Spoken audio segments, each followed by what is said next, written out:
All right, so we're going to have a lot to unpack. If at any given point you have a question, please feel free to interrupt. I'm happy to report that Chief Staff and I coordinated our very first BAT meeting. BAT is an acronym that stands for Behavioral Advisory Team. If you all recall, this was something that I was able to successfully stand up in Abilene and visiting with Chief Staff and Mr. Lombreras. They agreed that it would have great value here. And after our first stakeholder meeting yesterday, everybody agreed that there's so much work, we're going to have to be collaborative to accomplish it. So I'm going to just give you a couple of holistic values that we will hopefully accomplish through the BAT, Behavioral Advisory Team. First and foremost, it will communicate and present planning, financial, operational, managerial, and programmatic recommendations to the offices, groups, and governmental bodies that are represented therein. They are empowered to specifically function as a single point of advisory, planning, and resource coordination. That last thing being the key aspect, resource coordination. You all would readily agree that there are a ton of resources in this community working on various social issues. The harder question is, how do we leverage those collectively to have a larger impact versus operating in silos? So yesterday, Chief Staff and I facilitated the first Behavioral Advisory Team meeting. We had great attendance. In fact, everybody that we had reached out had a representative present. Representation includes CSR, our local hospital. It includes the county government. It also includes Hays County EMS. It includes the city of San Marcos. And it includes the local mental health authority, Hill Country. Some of you may know it as SHIBE, its former name. And we walked through a host of issues. And I'm just going to share briefly, but it's a ton of information. So again, if you have a question, I'm going to be looking at my notes. Interrupt me. I probably won't see your hand. So if you don't know, our local Hill Country mental health authority is not, I'll just be honest, it's not adequately staffed. It's no fault of theirs. It's probably not even a fault of the budget. It's an issue of social work is very, very difficult right now. And so you see these vacancies across the spectrum. So your MCOT. MCOT is an acronym that stands for Mobile Crisis Outreach Team. Your Mobile Crisis Outreach Team are the mental health clinicians who respond into the field to partner with a peace officer to decide if they're going to take civil custody of a citizen and put them in inpatient treatment. So I want you to think about how big San Marcos is and then the surrounding areas. And they only have 3 MCOT workers plus a supervisor. So we're going to have to leverage resources if they're going to be effective. I had invited Dr. Jenny Simpson. Dr. Simpson is the forensic director for the Department of State and Health and Human Services. What in the world is a forensic director? When you hear the word forensic in the context of criminal justice or mental health, it means post-adjudication. It means the case has already been adjudicated and the person is confined. So her job as the forensic director for the state of Texas is to figure out how to get people who are currently housed in county jails out of confinement and into inpatient treatment where they rightfully belong. Her task is arduous. Her position was legislatively created in the 84th legislature. It was created by statute. She shared yesterday that there are currently 1,938 post-adjudicated mental health clients currently in jails that should be in state hospitals receiving inpatient treatment. 1,938. She said the average length of their stays post-adjudication, what that simply means is they've already been found either guilty or not guilty by reason of insanity or incompetent to stand trial, post adjudication. Their average tenure in a county jail is 200 plus days. That's how far the state system is behind. And you say, well, this is injustice. Well, the truth is nobody is willing to build brick and mortar right now. And so it is what it is. And so Dr. Simpson and I work together on what's called the Jcmh, Judicial Commission on Mental Health. I'm a commissioner appointed by the state of Texas to work with people like her and other stakeholders across the state of Texas to do one key thing: go upriver. If we're not willing to build brick and mortar, then we have to go to upriver to reduce the number of 1,938 to a far more manageable number, which should be 0. In other words, post adjudication, they should be able to go to a least harmful solution like inpatient treatment and not incarceration. So we have to go upriver to make that happen.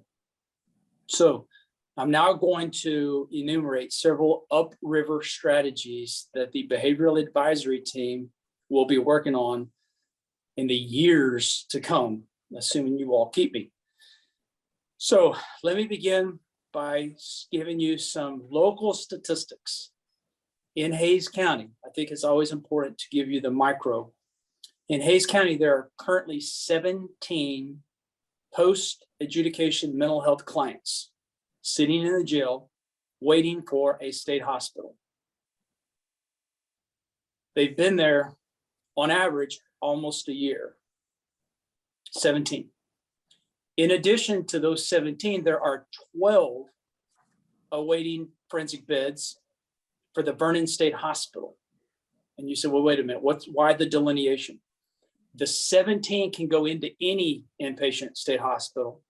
The 12 can only go to Vernon State Hospital because Vernon would be what you and I would call the maximum security state hospital. And so these persons are typically associated with violent offenses. So they have 12 violent offenders who are actual mental health clients awaiting transition to Vernon State Hospital. And they have 17 who could go into any state hospital and get out of the Hays County Jail. The longest person on the violent side who's awaiting to go to Vernon State Hospital was placed in Hays County Jail December 2019. So we have some work, and that's why the behavioral advisory team needs to leverage these resources and coordinate better. All right, so let's go from there, and let's also talk about how do we go upstream to prevent justice involvement to begin with. And for some of you, this is going to be a rehash, but it's always good to say again. How do we prevent justice involvement from the onset? If you don't know, and I think I shared this with the 3 council members, mayor on the CJR, there's a thing called a SIM model, SIM, sequential intercept model, sequential intercept model. Intercept 0 is, it's really preventative. It's education. Intercept 1, that's us. That's 911 and the officer or deputy's response to the field. Intercept 1 is where the state has historically not focused. Instead, they're focused all the way down here to like intercepts 5, 6, 7 on forensic beds. So that's why the Judicial Commission on Mental Health said, wait a minute, we've got to go upstream to prevent justice involvement. We need to get some forward thinkers to keep people out of the system. And so they appointed several of us this calendar year, 2021, to come on board and say, hey, how do we do different? What does different look like? So one of the things that we want to do here locally is we want to better utilize AVAIL, A-V-A-I-L, AVAIL. AVAIL is a mental health crisis service that is under contract by your local mental health authority, Hill Country. They're actually headquartered out of Corpus, and that's where their operators are going to be.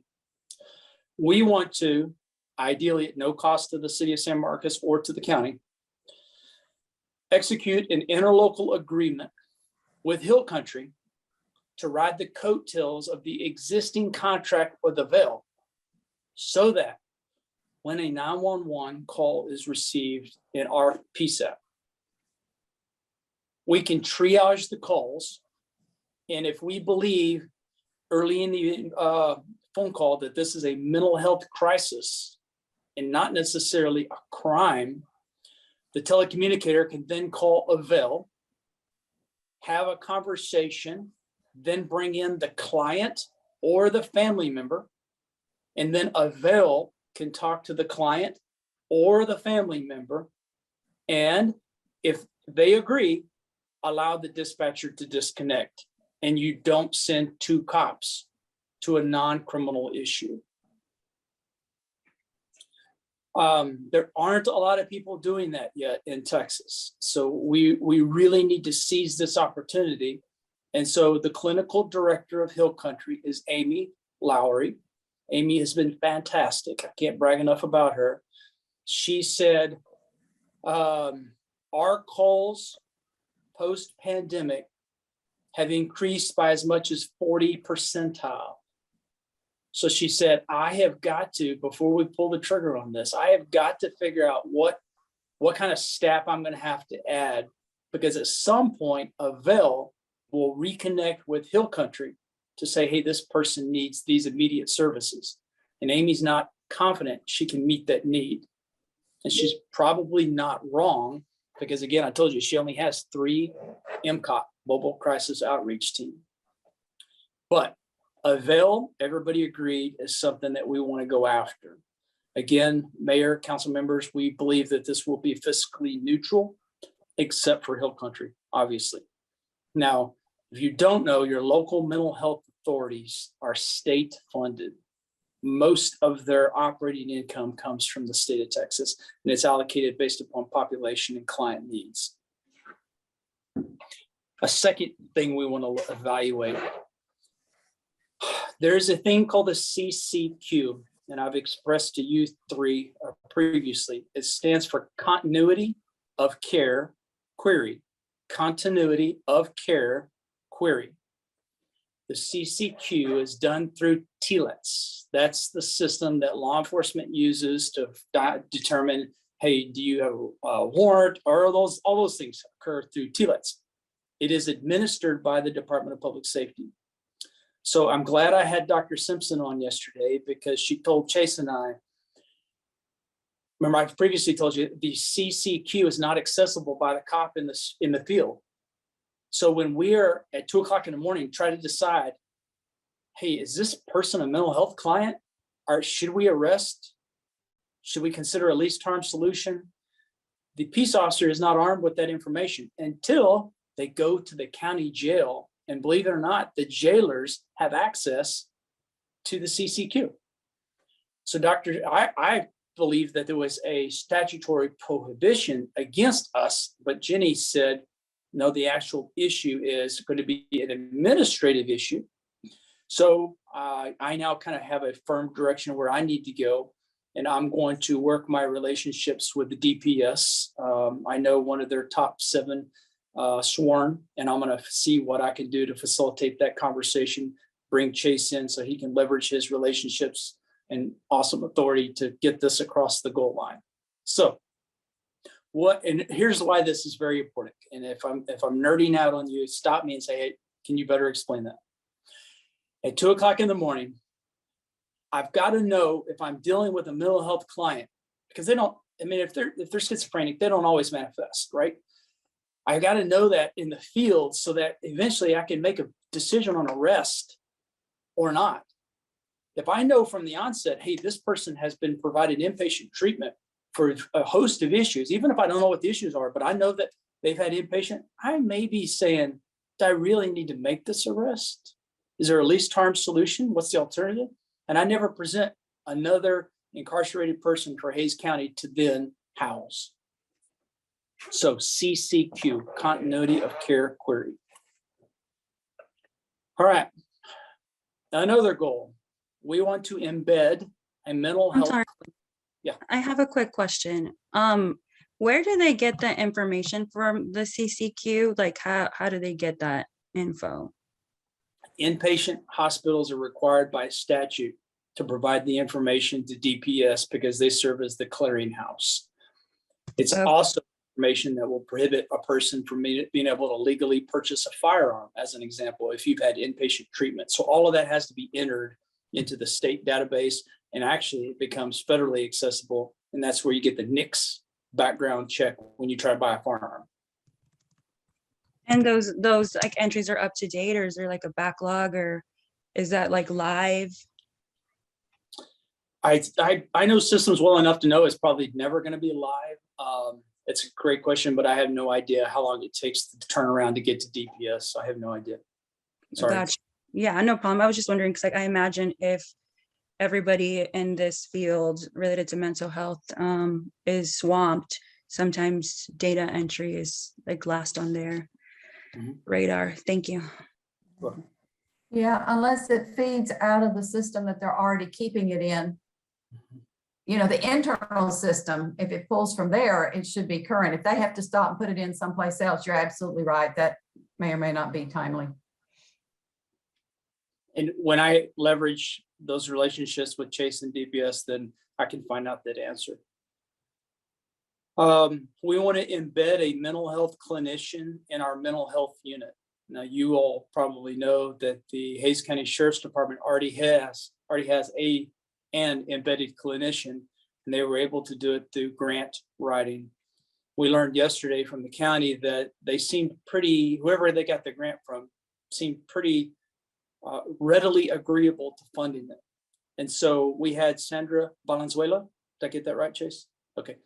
We had Sandra on our conversation yesterday. So Captain Shane Smith with the SO is going to send her the application they used, and she's going to look at it so that we can initiate the grant writing request so we can get that clinician. Now, I'm not going to sit here and promise you all a panacea, because even if we get the grant funding, now we have to go out and hire a clinician. And by the way, what did I already say? There's a lack of clinicians, but we need to do it. What's the role and the duties of the clinician, for example, the one at the county level? Like what is it, what are they responsible for? Ultimately, the clinician is responsible for working with the Hays County deputies to determine if inpatient treatment is the appropriate mechanism versus arresting for probable cause versus a no harm agreement versus walking away. It's important to know that by statute, peace officers have the authority to detain, take custody, and transport. But we do that under the umbrella, the relationship of our local mental health authority, because they're going to be doing the continuity of care. If that makes sense. So, all right. Let's talk about the county, because I know Mayor would ask me these questions, so we jumped ahead of anticipating her questions. The Pretrial Services Division, you all have heard a lot about that because it's necessary. It's a precursor to standing up Cite and Divert. We learned yesterday that the director position has been listed and is currently open to be filled. In other words, it's being advertised and they're seeking the executive director position for pretrial services. Once that person is hired, they will then build the program. Why is that relevant? Because mental health and substance use will be two of their main focuses. So as an example, sometimes officers are forced to arrest mental health clients for trespassing because they just refuse to leave, or they consistently come back. They've already been trespassed. And you all know as well as I do, there are no simple solutions to these issues. And so eventually an arrest is made. What you want to do is you want to take those and instead divert, hence the Pretrial Services Division managing that caseload, to divert them away from incarceration. And so we were told by the commissioner that mental health and substance abuse will be two of their main focuses. You all should also know, Mayor, you should know that the RFP has been done for the Public Defender's Office. They are seeking a nonprofit to actually do that. They have apparently several examples where counties have had success using nonprofits to administer the Public Defender's Office. They're anticipating mid-year 2022. And they're going to have a strong focus on mental health. I did not know this. This part was new for me. The county wants to do a needs assessment, kind of like what we are doing, reference our homeless neighbors. They want to do a needs assessment related to mental health, and I applaud them for doing that. And they're currently in the RFP process for that as well. And they're going to use ARPA funds to pay for that. I would imagine there's going to be some bleed over into San Marcos because ultimately we are a contributor to the county system. So I'm looking forward to that needs assessment. I think it's going to be a really good document. The county has had conversations about a crisis stabilization unit. Now, here's the value of us having numerous people in these meetings, because we had Jim Straucus. You may recognize that last name because the extraordinary Tammy Straucus. Jim is a mental health professional and he's part of the behavioral advisory team. And Jim spoke up because he knew about the county's hope to get a crisis stabilization unit. And he said, it's important to recognize the CSU is inpatient. Inpatient is going to cost you exorbitantly. He said, have you all considered Austin's model? Austin uses what's called a psychiatric emergency services unit. It's not inpatient. Instead, it's designed for acute care.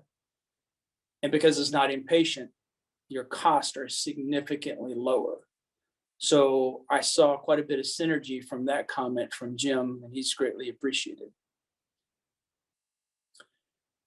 So we finished the meeting by discussing, I asked the question, who's not here that should be here? And the answer was threefold. Housing needs to be a part of this conversation. I'll lean on Chief Stapp to help fill that gap. Child welfare. And the last was Senecor. And Chief Stapp, you'll have to speak to that one because I still don't know anything about Senecor.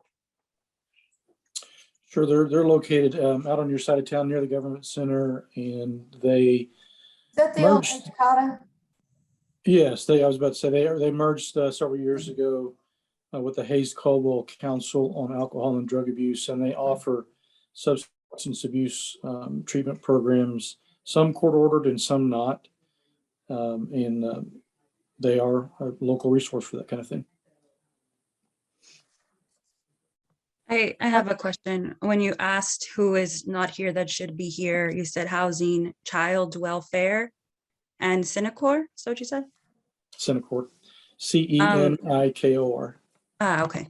And then are those directly impacted who have had experience with mental health issues, or their caregivers or family members, those who have kind of had an personal experience navigating mental health issues and criminal justice, is that voice represented in this group?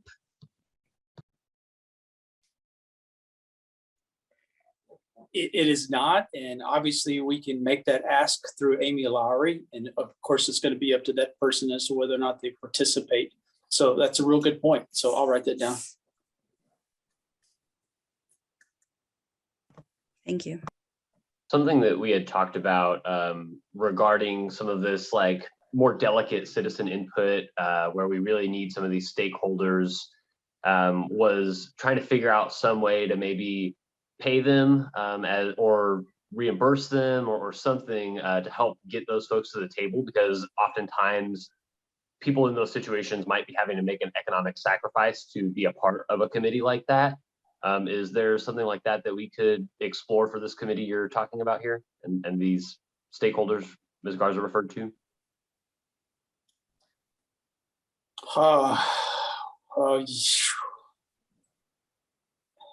And One thing on the question for just a minute. This is when we were talking about potential childcare for during the time of the meetings. We're not talking about stipends, correct? I think it's like a little bit of everything, right? So like not everybody is a caregiver, but I mean, folks who usually are directly impacted by mental health, sometimes they might have an hourly job or not have the privilege of having like sick, like paid leave or anything like that. And so, 4-hour shift at the outlets could make the difference between paying your, groceries or something. And that's like the amount of time you might have to take to prepare for a committee meeting, go to a committee meeting, da da da da da. I think it's wasn't saying both. I wasn't saying not to do a stipend. I was just trying to clarify because we had talked about expenses the last time, and and we talked about expenses might be easier to cover than the stipend, depending on what the funding source is. I just wanted to clarify and make sure that we talk about each one of those. Right. And But I was this committee, we don't own, like, this isn't a city committee, right? I'm going back to my notes. It's This is really, like it's a that's county. what I was going to speak to. It's really not a committee, so to speak. It's a group of professionals that currently they serve on the team because of their representation at their workplace and what they do in their jobs to contribute to this effort.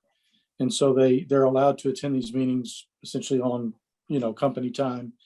For example, the representative from the hospital yesterday, that was just one of his daily meetings. There were representatives from the sheriff's office, the jail division, and so they're allowed to attend and make their contributions on company time because it's part of what they do for their work. Oh, gotcha. So yeah, so like for those professionals, it's like they're getting paid to participate, right? It's part of their work duties. Yeah, that'll be something interesting to be Because mindful of. ultimately, if there's a great level of success from this program, it could ultimately reduce everyone's workload and make for a more effective mental health collaboration countywide. Right. Yeah. Yeah, I guess that's a conversation that we should have maybe as a committee in the future, like how we can maybe talk to the county to see, or whoever's kind of owning this group, if they would consider involving directly impacted individuals or their caregivers. While I don't doubt these professionals are very knowledgeable, I think that those who have experience can provide some insight that perhaps the professionals, don't see, since they're viewing it in the lens of their work and whatnot.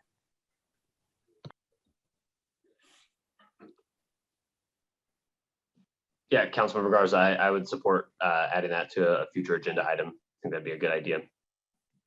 Thanks so much for this scoop. It's super, this is awesome. I appreciate it. Yeah, really good stuff here.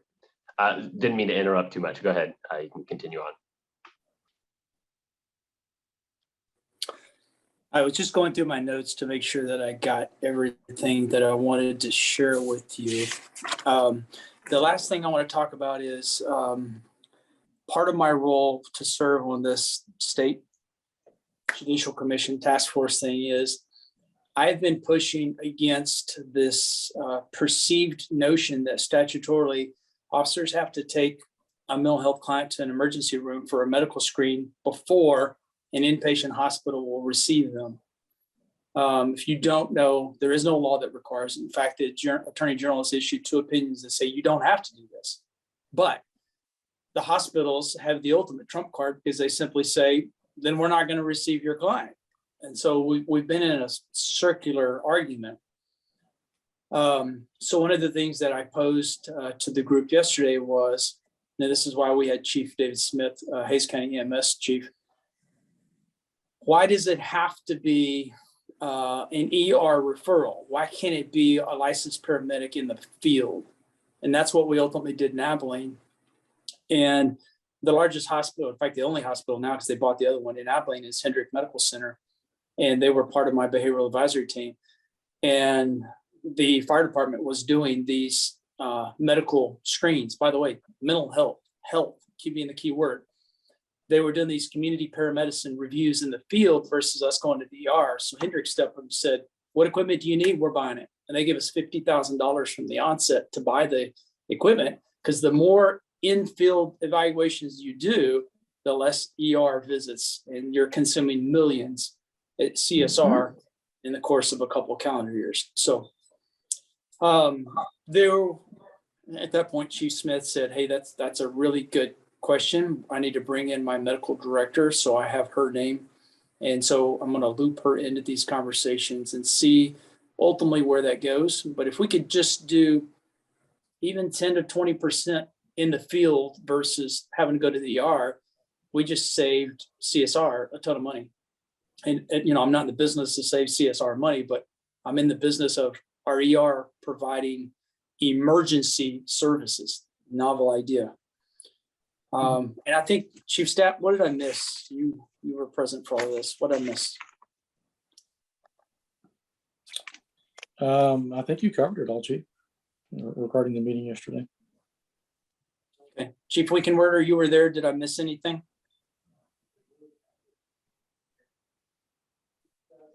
I don't think so. I think that covers it pretty good.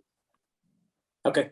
If you all don't know, Chief Winkenwerder oversees operations for the San Marcos Police Department. And so he's been heavily involved. I want him to know this as well as I know this. And so it makes sense that if he's going to oversee operations, that whatever we do to improve services for the mental health clients will ultimately impact his work domain. So Councilman Baker, that's all I have that's responsive to this issue.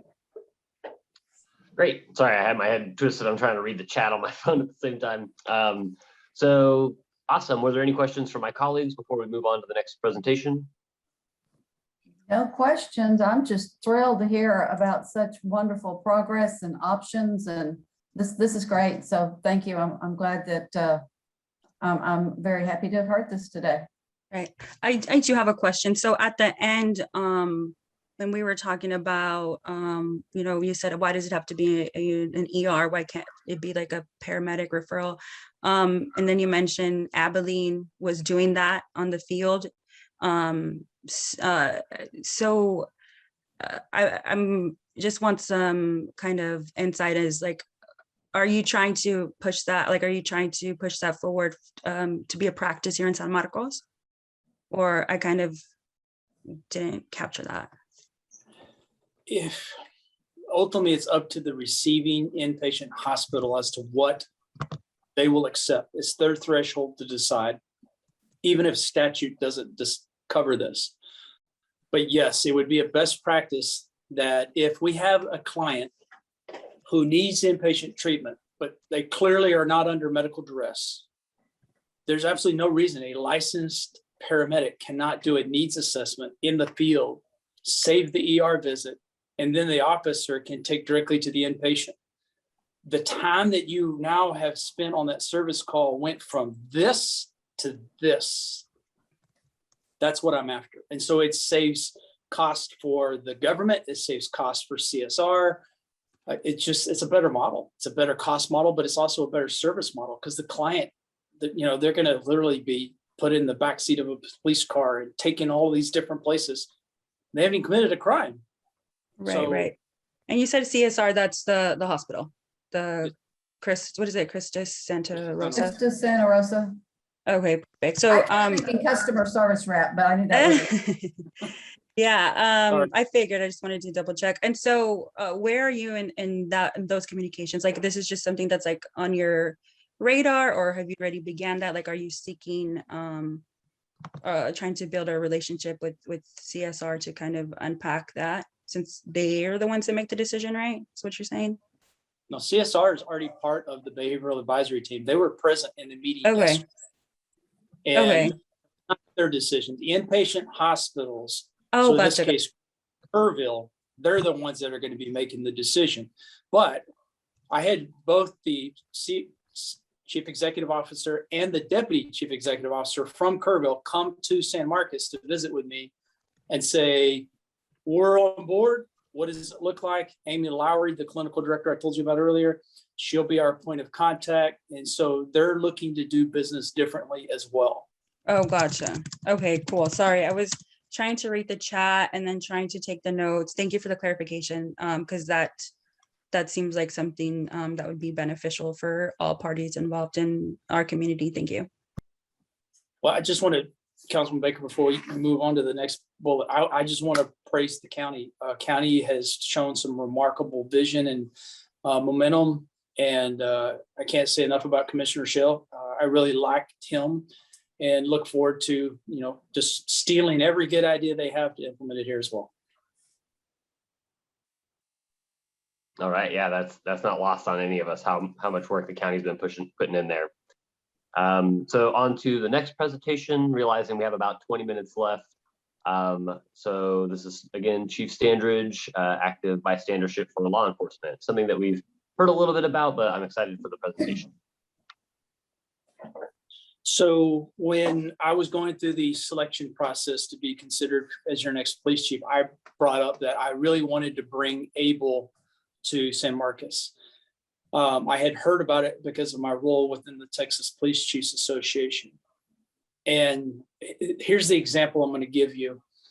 And you actually saw this play out with the most recent, I'll just call it what it is, homicide, where officers ultimately, through unlawful conduct, caused the death of a person.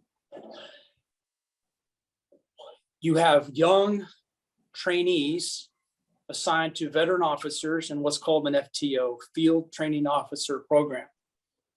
So the question becomes, do you really expect this young probationary, highly educated, but at zero street experience to speak up and against what they perceive as misconduct in the field with a veteran? And I can just tell you, with the law enforcement culture, it's not going to happen unless you build that culture of expectation. And that's what Abel does. So this is important to recognize. Abel is not post George Floyd. If you think Abel was built, the curriculum was designed because of George Floyd, you're wrong. This curriculum is actually built on decades of social science. And so what we are doing is we are finally entering the fray and recognizing that we need to learn what other industries have been learning and building upon. They're never going to perfect it because we're still dealing with imperfect humans, but we need to learn from social scientists, and we ultimately need to learn from other industries. So the curriculum associated with Abel was developed by Dr. Irvin Staub, S-T-A-U-B. Dr. Irvin Staub wrote this curriculum in 1992. Does anybody recall what seminal law enforcement event happened in 1992? I believe it was the Rodney King incident. Couldn't reach my mute button fast enough. I'd lose at Jeopardy. Yep. So post Rodney King, the Los Angeles Police Department reached out to Dr. Staub with the question of, can you develop curriculum that will change the culture related to peer intervention? Next slide.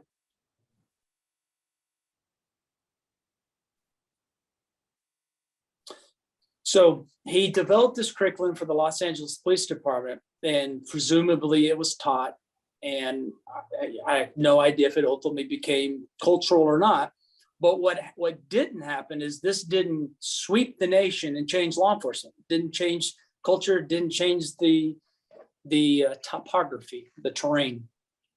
So the next event that ultimately is going to play out is really what I will call the compromise, the decomposition of the New Orleans Police Department. And the New Orleans Police Department came under federal consent decree. And y'all remember all the issues post the hurricane. And so the feds came in. Well, one of the partners in that was Georgetown University Law and Dr. Staub. Dr. Staub reintroduced his curriculum to New Orleans, and they took it and they named it. They named it EPIC because they knew our mayor loved acronyms. EPIC is Ethical Policing is Courageous. Ethical Policing is Courageous. And they rolled out this program with remarkable successes and unintended positive outcomes. So when I went through the train the trainer, I went through 20 hours to be certified to teach this. They said one of the things we didn't anticipate was when we rolled out ABLE, it actually reduced officer sick time. And I'll explain why in just a minute because of the third pillar. So it had remarkable success. And so Georgetown University Law said, wow, why don't we learn from history? Why don't we take this successful program and launch it nationally? Well, they couldn't launch EPIC because it was trademarked by NOPD. So guess what it became? ABLE, Active Bystandership for Law Enforcement, and it's administered by Georgetown University Law. Okay, so now what they do is they recruit progressive police departments to go through a vetting process to determine if they will accept you into their program. And if you all recall, I had to have 4 letters of support to even be considered. So I finally got those submitted, and then they finally accepted the San Marcos Police Department into this. The city manager had to be fully on board. Chase had to be on board. I, as the chief of police, had to be fully on board. And then I had to identify instructors. And so I was still pretty new here, so I leaned on staff, and we got Officer Jacori Royal, Officer John DeCordy, and then Officer Crystal Benavides and me, and we went through the train the trainer. We did 20 hours. I'm happy to report today that we have completed all training except for 2 officers who have been out on extended medical leave. Those 2 officers will be caught up when we do a modified academy, I assume in January, February. We'll get everybody done. So all, except for those 2 who are out, have been through this training. Next slide. So what is it? Next slide. Really, it addresses 3 pillars. We need to reduce mistakes in the profession, prevent misconduct, and promote health and wellness. Now, I know as soon as I mention promote the health and wellness of police employees, some people are going to scoff and say, hey, you have what's coming to you, which I'm going to point out that that's a very uneducated, uninformed remark, because you've got to recognize that there is a clear correlation between unaddressed health and wellness and excessive force. So my paradigm challenge to everybody is to recognize if you want officers making better use of force decisions, in fact, using less force and using it less often, then you've got to promote health and wellness, what I call resiliency. So it attempts to reduce mistakes, prevent misconduct, and promote health and wellness. Next slide. Go ahead and run through all of those, Bob. I think there's individual bullets and right. Okay, stop right there. So, back up. It's strategically designed to intervene to prevent actions that cause harm. You've seen that would damage public trust, might damage the profession of policing. But here's the thing, I'll be honest with you, I'll be vulnerable with you. I had never thought about this. This is a coin, and the truth is every coin has 2 sides. In my mind, peer intervention was about this side of the coin. Hey, if I see Councilman Baker do something wrong, then I've got to speak up and I've got to prevent that misconduct, right? That's what I call obvious, common sense, evident. What ABLE taught me was, hey, the other side of the coin is we as a profession have got to get to the point where we receive, welcome intervention. In other words, you have to focus on the culture of your department to say, my goal is to be the best version of me. And so to be the best version of me, I need Chase to speak truth over my life, even if he has to intervene right then and there to prevent misconduct. And the buy-in for officers is if Chase doesn't, and he's on scene, he's implicated regardless. And he may be costing me my freedom because I may be incarcerated after being indicted and arrested. He may be costing me my retirement. He may be costing my family. So when you put it in terms like that and teach hey, this is a cultural evolution of the San Marcos Police Department.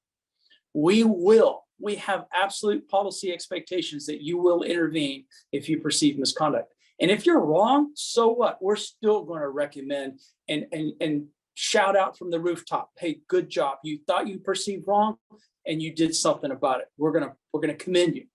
But then we're gonna flip the coin and say, as a department, if we're gonna be that kind of a department, we've got to receive, welcome authentic intervention. Next slide.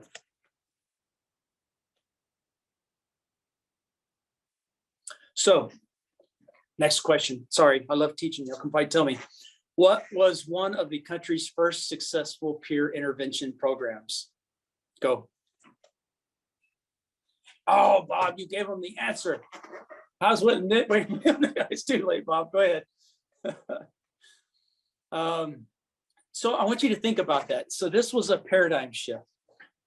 If we go out and we expect Stan Standards to be mature enough about his drinking decisions, and then Maxfield to be mature enough, and Chase, then the three of us are ultimately going to leave the bar at 2:10 a.m.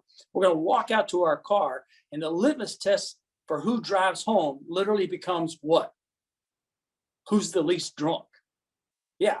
So social scientists said, hey, this is an issue if we're relying on Stan Standards to assess his own options. So what they said was, why don't we put this on the peer? So that they changed the emphasis from self-responsibility to you're literally your brother or sister's keeper. This was remarkably successful. It reduced driving fatalities by 25% at a time when more people are driving and the highways are even more congested. By implementing this social program, had a reduction of 25%. Next slide.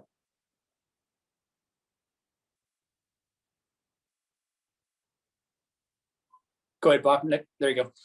Okay, so I told you earlier that this social science is rooted in history. It's not responsive to George Floyd. It's awesome because it addresses George Floyd head on, but it's not rooted in its history. So if you look at the airline industry, they've been dealing with what? Pilot fatigue.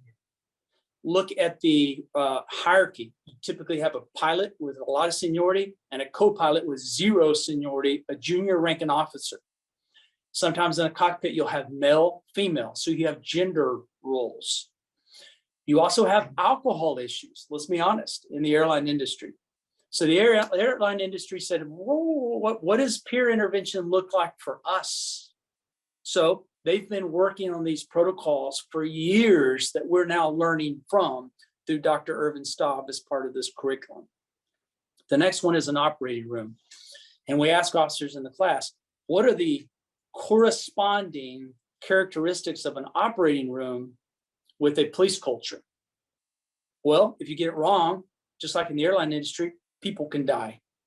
In the operating room, you can operate on the wrong limb. In the operating room, more so than in a cockpit, you have gender roles. And do you really expect a female nurse to speak out against a male surgeon? Well, so the hospitals had to do a whole lot of peer intervention training and say, we've got to create a culture of expectation. And guess what? They have. And so policing through Dr. Irvin Staub has learned from that, and we've distilled that into the ABLE program, and that's what we have implemented here. The last one, and I'll be brief. This is what's called the Green Dot program. You're looking at a university campus. Social scientists looked at sexual assaults. How do we reduce sexual assaults on campus? Great question. And a lot of, by the way, with college campuses, and I'm not going to shock anybody with this, you have a high rate of correlation between sexual assault and alcohol or drug abuse. So if you want to impact those two numbers, you got to either convince them to stop drinking as much or to not sexually assault a vulnerable female. It didn't work. So what they said was, wait a minute, these people are at parties. They're almost always at social gatherings. What if we put the requirement, the onus on everybody else? And so they started teaching on college campuses. If you don't speak up, you're saying, hey, go ahead, rape her. It had a remarkable impact across the nation on sexual assaults on campus. Go ahead, next slide. So this video, I've never seen it. This is Coach Mo Brown. We're gonna watch it. And I know this sounds goofy, don't push play yet. It sounds goofy, but this video is peer intervention personified in a way that I could not possibly communicate. It's short. You've probably never seen it, but this communicates via video what we were teaching in class. Go ahead, Bob. Hopefully sound works.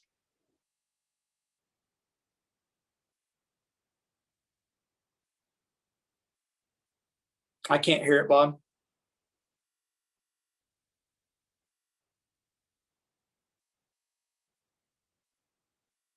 Sorry, y'all. Let's give him just a minute. He's a whiz. I'm gonna try this here. Just a second.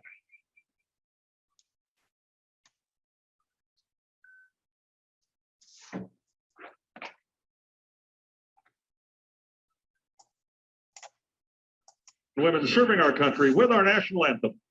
Please welcome, as voted by you, the fans, our winner of the Toyota Get the Feeling of a Star promotion, Natalie Gilbert.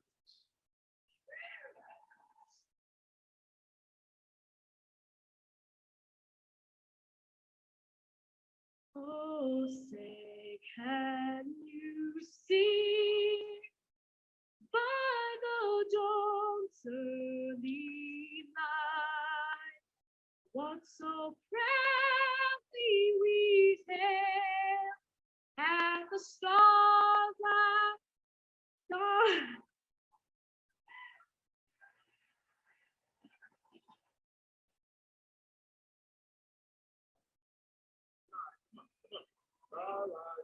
Stars like flags gleaming, blue sparks shine, and bright stars through the perilous fight. Oh, the ramparts we watched were so gallantly streaming, and the rockets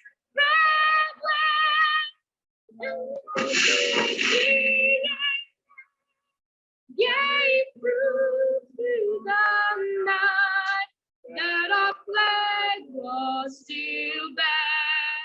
Oh, say does that star-spangled banner yet wave? Oh, the land is for the free, and the whole world praise.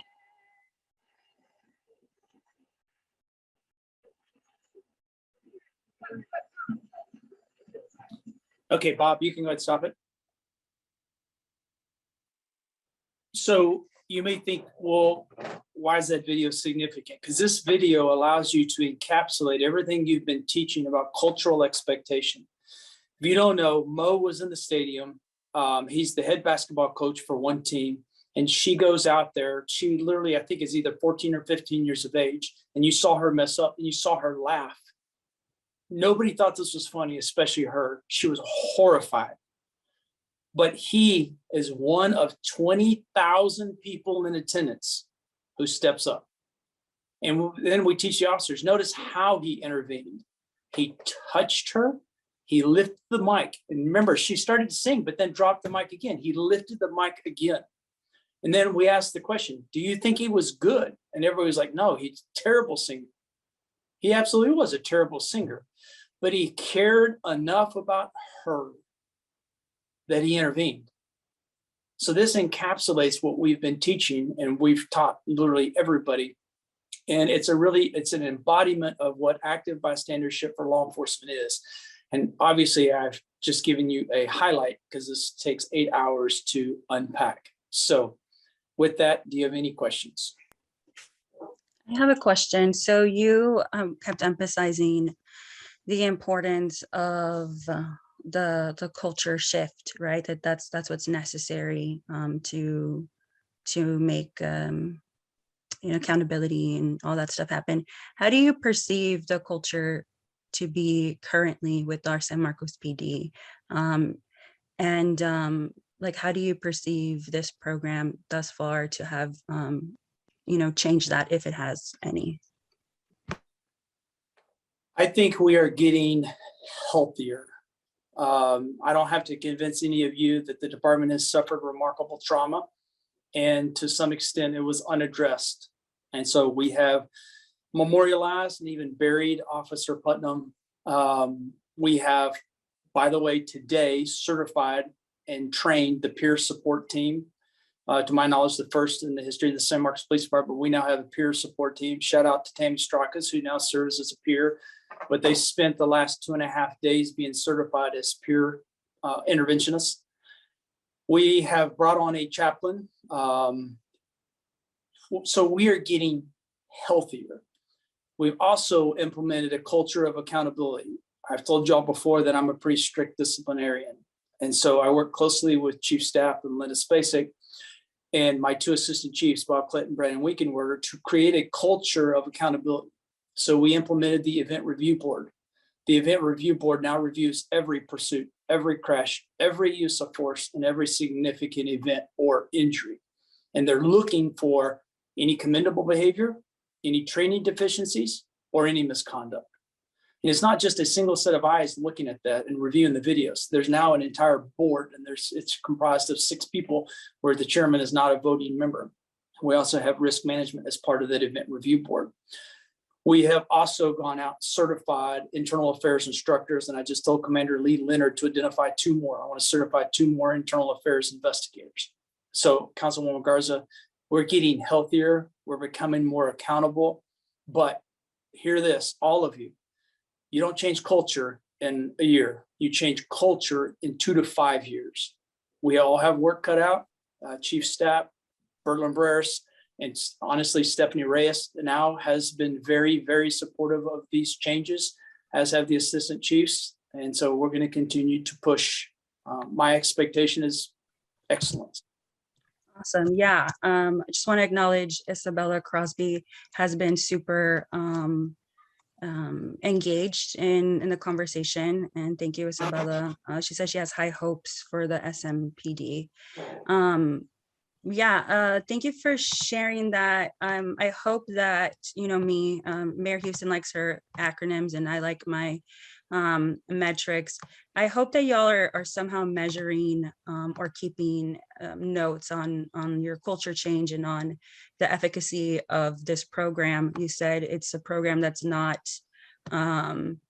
as widespread in Texas. So I think anything we can do to keep kind of track of the program and share that out in the future, maybe that can help in further dissemination of this program in other areas. Yeah, I would second that.